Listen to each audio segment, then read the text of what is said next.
आदाब नाजरीन, ईटीवी भारत में आप सबका खैर मकदम है।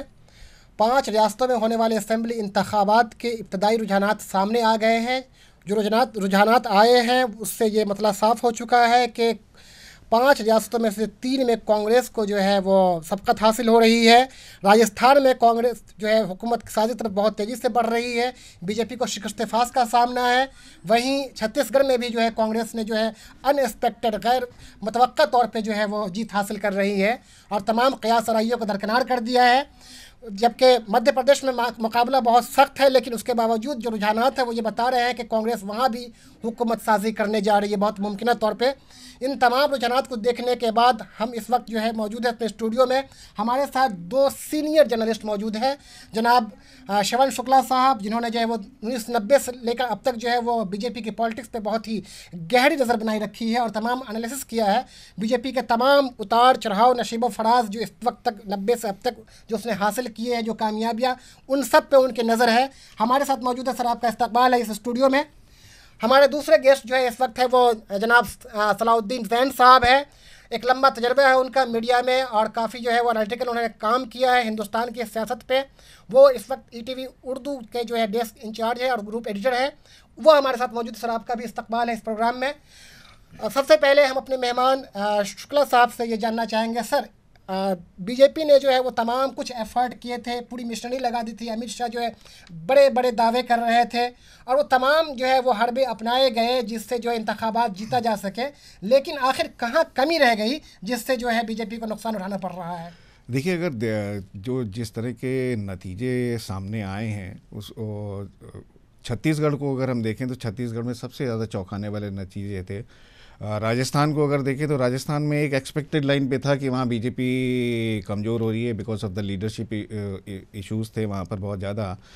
और मध्य प्रदेश को अगर देखें तो मध्य प्रदेश में अभी नेक एंड नेक फाइट है, लेकिन अपर हैंड अगर हम देखें तो वहाँ भी कांग्रेस का ही दिखाई दे रहा है। तो अगर इन तीनों को देखें तो ये तीनों ही राज्य जो हैं ये वो हिंदी बेल्ट के हिसाब से बहुत महत्वपूर्ण थे बीजेपी में। और बीजेपी में अगर इन तीनों राज्यों में अगर बीजेपी का तख्ता पलट होता है तो ये इनके लिए कोई शुभ संकेत नहीं है 2019 के अगर हम लोकसभा चुनाव की बात करें तो। मैं वो जो एक चीज़ थी कि मोदी मैजिक या मोदी फैक्टर जो नमो नमो चल रहा था, वो जो मंत्र, वो चैंट जो था, क्या वो कहीं दम तोड़ता नज़र आ रहा है? क्या लगता है आपको? देखिए, ये एक शुरुआत है। 2014 में जिस तरह का माहौल बना था, जिस तरह का मोदी मैजिक चला था, हर चीज़ का एक फुल सर्किल होता है। वो फुल सर्किल की शायद ये आप ये कह सकते हैं कि एक शुरुआत टाइप की है। लेकिन अभी लोकसभा के चुनाव, चूँकि लोकसभा के चुनाव से इसको बहुत ज़्यादा हम उसको वो नहीं दे सकते, लेकिन कांग्रेस का जिस तरीके से रिसरेक्शन हुआ है ख़ासतौर से 2014 के डिबैकल के बाद, वो एक बहुत बड़ा वो है और बीजेपी के लिए बहुत बड़ा चैलेंज होगा। जैसे आज प्राइम मिनिस्टर ने खुद भी कोर ग्रुप की मीटिंग बुलाई है और बीजेपी की उनकी मीटिंग है। ये सारी स्ट्रेटजी उनको फिर से चेंज करना पड़ेगा क्योंकि इसका इम्पैक्ट सारे नॉर्दर्न इंडिया में ही नहीं जाएगा बल्कि पूरे देश में जाएगा। जैसा कि आपने कहा कि इसका इम्पैक्ट सिर्फ नॉर्दर्न इंडिया नहीं, शुमाली भारत में नहीं, बल्कि पूरे हिंदुस्तान में पड़ेगा। हम सलाउद्दीन जैन साहब से जानना चाहेंगे कि सर आप ये बताएं कि जो नताइज आए हैं इससे जो है वो हिंदुस्तान की सियासत पे क्या असर पड़ने जा रहा है? देखिए, जैसे शुक्ला साहब अभी कह रहे थे, मैं उनकी बात से मुत्तफ़िक़ हूँ कि ये असम्बली के इंतखाबात हैं और असम्बली के इंतखाबात को आम इंतखाबात से बहुत ज़्यादा रब्त नहीं होता, लेकिन कुछ न कुछ होता भी है। मेरी नज़र में इसका एक असर ये पड़ेगा कि देखें, कांग्रेस एक ऐसी, वो कहते हैं ना कि एक ऐसी कश्ती जो तकरीबन टूट रही है या डूब रही है और उसके साथ लोग कई बार सोचते हैं कि इनके साथ आएँ या ना आएँ, इत्तेहाद करें या ना करें। अगर इन तीनों रियासतों में हुकूमत बना लेती है कांग्रेस तो उसको एक एक ताकत तो मिलेगी, एक ऐसा हौसला मिलेगा कि वो संभल सकती है और ये कि दूसरों से ये कह सकती है कि देखो, हमने अपने बलबूते, अपनी ताकत पे बीजेपी को शिकस्त फाश दी मध्य प्रदेश में अगर आती है तो, और छत्तीसगढ़ में तो हो ही रही है, राजस्थान में तख्ता यानी हुकूमत बीजेपी को शिकस्त हो ही गई है तकरीबन। इससे उनको एक हौसला मिलेगा। लेकिन मैं फिर भी ये बात कहूँगा कि कांग्रेस की कोई ये बहुत बड़ी जीत भी नहीं है। देखें, 15 बरस से छत्तीसगढ़ में रमन सिंह की हुकूमत है, तकरीबन 15 बरस हो गए मध्य प्रदेश में कांग्रेस बीजेपी की हुकूमत है। तो जिसको कहते हैं ना कि हुकूमत मुखालिफ रुझान, एंटी इनकम्बेंसी, वो होने के बावजूद कांग्रेस इतनी आगे उनको इस मतलब पूरी तरह से मध्य प्रदेश में उनको शिकस्त नहीं दे पाई। तो मैं ये कहूँगा कि ये कहीं न कहीं कि कांग्रेस की कमज़ोरी, ये बीजेपी की कमज़ोरी नहीं है। लेकिन बहरहाल ये नताइज तो ये बताते हैं, इसमें कोई शक नहीं कि कांग्रेस जो है उसका हौसला बड़ा होगा, उसके जो कारकुनान हैं उनमें दम आ जाएगा, और लोग जो पशुपेश में हैं, जो शशोपंज में मुब्तला हैं, वो शायद ये सोचेंगे अब कि भाई मुमकिन है कि हिंदी बेल्ट की 3 बड़ी रियासतों में जहाँ से बीजेपी के चंक ऑफ एमपीज़ आते हैं, है ना, वहाँ पे कांग्रेस ने इतना बड़ा वो किया है, तो वो मजबूत होंगे, वो मजबूत तौर पे। तो अब क्या लगता है कि ये बीजेपी की नाकामी है या कांग्रेस की कामयाबी है? मीन्स कांग्रेस ने ग्राउंड लेवल पर इतना कुछ काम किया है कि उससे उसका फ़ायदा हुआ है, या फिर ये बीजेपी मुखालिफ रुझान चल रहा है? बीजेपी मुखालिफ रुझान बिल्कुल दुरुस्त है, कांग्रेस की कामयाबी है उसमें। लेकिन मैं फिर कह रहा हूँ कि कांग्रेस उस तरह कामयाब नहीं हुई, जैसे 2 जगह हो गई, लेकिन मध्य प्रदेश में क्यों नहीं हुई? हम सब जानते हैं जर्नलिस्ट कि कांग्रेस के रहनुमा आपस में लड़ते रहे हैं, कई बार तो मीटिंग्स में हाथापाई की नौबत आ गई है। माधवराव मतलब जो सारी सिंधिया जी, हाँ, सिंधिया साहब जो है वो यंग लीडर है, कमलनाथ, उनके दरमियान ये सब चलता रहा है। मैं तो ये भी कहता हूँ कि चलो राजस्थान में वो जीत गए, लेकिन वो मार्जिन बड़ा नहीं है जो होना चाहिए था, और उसकी भी वजह यही है कि गहलोत साहब और जो अपने सचिन पायलट, इनके दरमियान भी चपकलिस थी, और हम सब जानते हैं ये भी मीटिंग में होता रहा है। मेरा कहने का मतलब ये है कि अगर तो ये लड़ाई अंदरूनी नहीं होती उनके दरमियान, यानी कमलनाथ और शायद ज्योतिरादित्य सिंधिया एक साथ अच्छे तरीके से लड़ते और उनमें ये फूट पड़ नहीं रही होती, तो मुझे लगता है कि और वाज़ेह कामयाबी होती है, और ये एक सबक है उनके लिए। जी हसनैन साहब, ये बताइए कि आखिर जो है वो बीजेपी जो ये थी, वो जिस तरह से अमित साहब ने जिस तरह से सबरीमाला मंदिर का जो मुद्दा उठाया, फिर उसके बाद जो है वो गाय कृषि का मामला पूरा चल रहा था, मंदिर का मामला पूरा चल रहा था, इन तमाम के बावजूद वो तमाम मुद्दे जिससे उनको अब तक इक़्तिदार हासिल होता रहा है, वो तमाम मुद्दे उठाए गए और पूरे ज़ोर शोर से उठाए, उसके बावजूद आखिर कहाँ कमी रह गई? क्या आवाम उन मुद्दों से उकता चुकी है? क्या उनको कुछ और नज़र आ रहा है? क्या आपको लगता है? देखिए, ये जो हिंदुत्व वाला मुद्दा था या ये टेम्पल वाले मुद्दे हुए, लोग अब इनसे ऊब चुके हैं, लोग इनसे ऊपर जा चुके हैं। और एक सबसे ज़्यादा इस महत्वपूर्ण बात जो इस तीनों नतीजों को, ख़ासतौर से ये जो मध्य प्रदेश, राजस्थान और छत्तीसगढ़ के नतीजों से सामने आती है, वो एक पॉलिटिकल मैच्योरिटी या चेंज ऑफ स्ट्रेटजी कांग्रेस की या राहुल गांधी की पॉलिटिकल मैच्योरिटी को मैं ये ज़रूर कहना चाहूँगा कि उन्होंने उन्हीं चीज़ों को रखा जो 2013 और 14 में बीजेपी ने जिसके ऊपर पूरी पिच बनाई थी, या नमो नमो या मोदी मैजिक को उभारा था।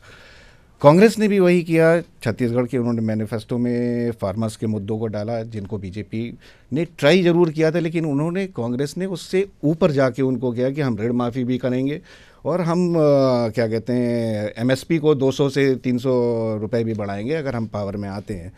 तो बीजेपी ने वो मुद्दों को, जिन मुद्दों को ये ऑफ लेट उठा रहे थे, उनको छीना, कांग्रेस ने छीना बीजेपी से, जिससे उनको सफलता मिली और लोगों को वो मुद्दे भाए। अगर हम वोटिंग परसेंटेज देखें, छत्तीसगढ़ में देखें या मध्य प्रदेश में देखें, तो रूरल एरियाज़ में वोटिंग परसेंटेज बहुत हाई था। और यही एक जीत का जो जिस तरह के चौंकाने वाले रिजल्ट आए हैं खासतौर से छत्तीसगढ़ में, वो एक यही रीज़न है कि नाज़रीन, आप देख रहे हैं ईटीवी भारत और हम बात कर रहे हैं 5 रियासतों के असेंबली इंतखाबात पे जो है जो नताइज आए उस पर हम आपसे बात करेंगे और इस पर और चर्चा करेंगे। लेकिन फ़िलहाल वक्त हो चला एक छोटे से ब्रेक का, कहीं जाइएगा नहीं, हम अभी लौट के आते हैं। लगता है कि गुजरात इलेक्शन के बाद और फिर कर्नाटक के बाद और अब जो नताइज आए, इससे जो है राहुल गांधी की इमेज में बेहतरी आई है। देख, हिंदुस्तान के सियासी रहनुमाओं में जब शुमार होगा तो उसमें मोहतरमा गांधी जो है वो बड़े कदावर रहनुमा रही हैं। लेकिन जब वो सियासत में पूरी तरह नहीं आई थी तो उनको लोग गूंगी गुड़िया कहते थे, पता नहीं क्या क्या कहते थे, बोलनी नहीं आती थी। लेकिन जब उन्होंने इक़्तिदार संभाला तो कैसे संभाला। तो अब राहुल गांधी पे जो बात आई है, मैं एक आपको बात बताऊं, जब महागठबंधन बिहार में जीता था और मैं कांग्रेस के दफ्तर में था और राहुल गांधी से इंटरेक्शंस हुए थे, उस समय ये उस वक्त की बात है कि तकरीबन सभी लोगों ने ये बात कही थी कि बहुत तेज़ी से वो सियासत को अच्छी तरह से समझ रहे हैं और सीख रहे हैं। उनको मेहनत करने की ज़रूरत तो है और वो कर रहे हैं। मुझे लगता है कि राहुल गांधी की बहुत सारी जो हिकमत अमली रही है वो कामयाब रही है, इससे उनकी इमेज ज़ाहिर है बेहतर होगी।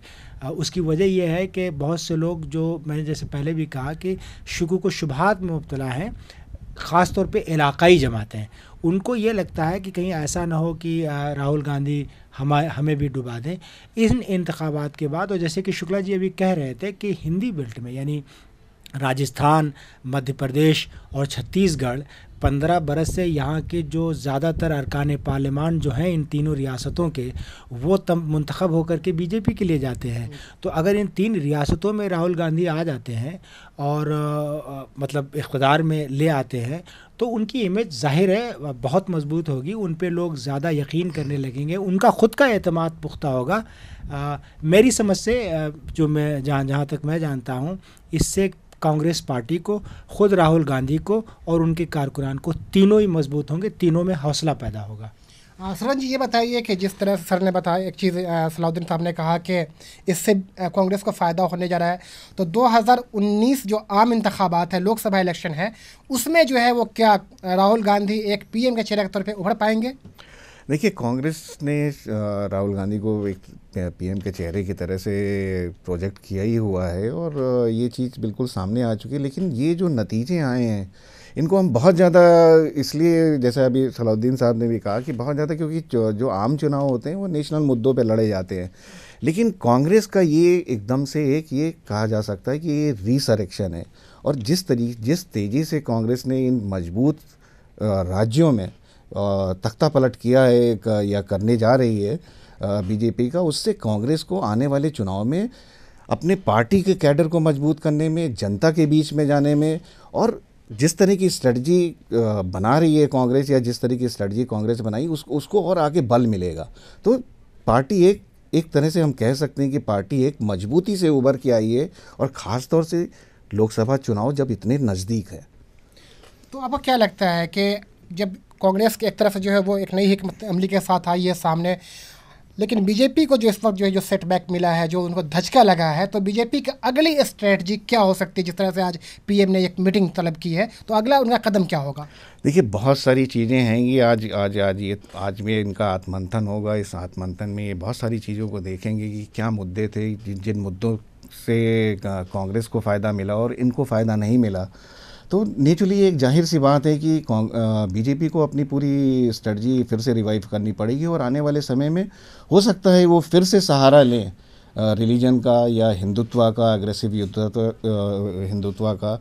बात चली रही है ऑर्डिनेंस लाने की, टेम्पल एक बहुत बड़ा इशू बन जाता है नॉर्दर्न स्टेट में, और पूरे इंडिया में भी वो एक बहुत बड़ा मुद्दा बन जाता है। तो देखने वाला ये होगा कि ये इस हार को बीजेपी किस रूप में लेती है, और उसको डैमेज कंट्रोल करने के लिए आने वाले समय में क्या अपनी स्ट्रेटजी चेंज कराती है, क्या नए इश्यूज़ लेके आती है।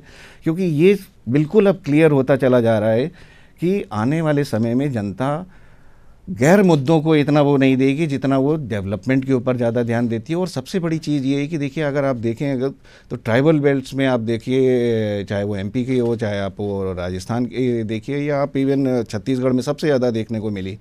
वहाँ जो सोशल अवेकनिंग के साथ अब जो पॉलिटिकल अवेकनिंग आई है, और इतने मास लेवल पे नक्सल बेल्ट में लोगों ने वोटिंग किया है, तो ये इसके लिए बीजेपी को फिर से एक नया मुद्दों की ज़रूरत होगी और नई स्ट्रेटजी बनाने की ज़रूरत होगी। क्योंकि ये अनछुए लोग थे जिनके पास पॉलिटिकल पार्टीज बहुत ज़्यादा अप्रोच नहीं करती थी, जाती नहीं थी, क्योंकि वहाँ इतनी वोटिंग नहीं होती थी। तो बीजेपी को अपनी पूरी ओवरऑल स्ट्रेटजी फिर से चेंज करनी पड़ेगी, और देखना पड़ेगा कि इस हार से वो क्या सबक लेते हैं। पार्टी में जो मोदी का जो कद है वो क्या वैसे ही बरकरार रहेगा, या कहीं ना कहीं उसमें कमी आएगी? देखिए, मोदी के बारे में जहाँ तक यही, तो इससे बहुत ज़्यादा उनको इसलिए अभी लिंक हम नहीं कर सकते, क्योंकि मोदी ने कंपेनिंग किया, सारी चीज़ें करी। हाँ, इसका असर इन तीनों राज्यों की स्टेट लीडरशिप पे ज़रूर पड़ेगा। जी सलाउद्दीन साहब, एक चीज़ थी कि जिस तरह से फील गुड इंडिया शाइनिंग को जो है वो लोगों ने डिक्लाइन किया था, बिल्कुल रिजेक्ट कर दिया था।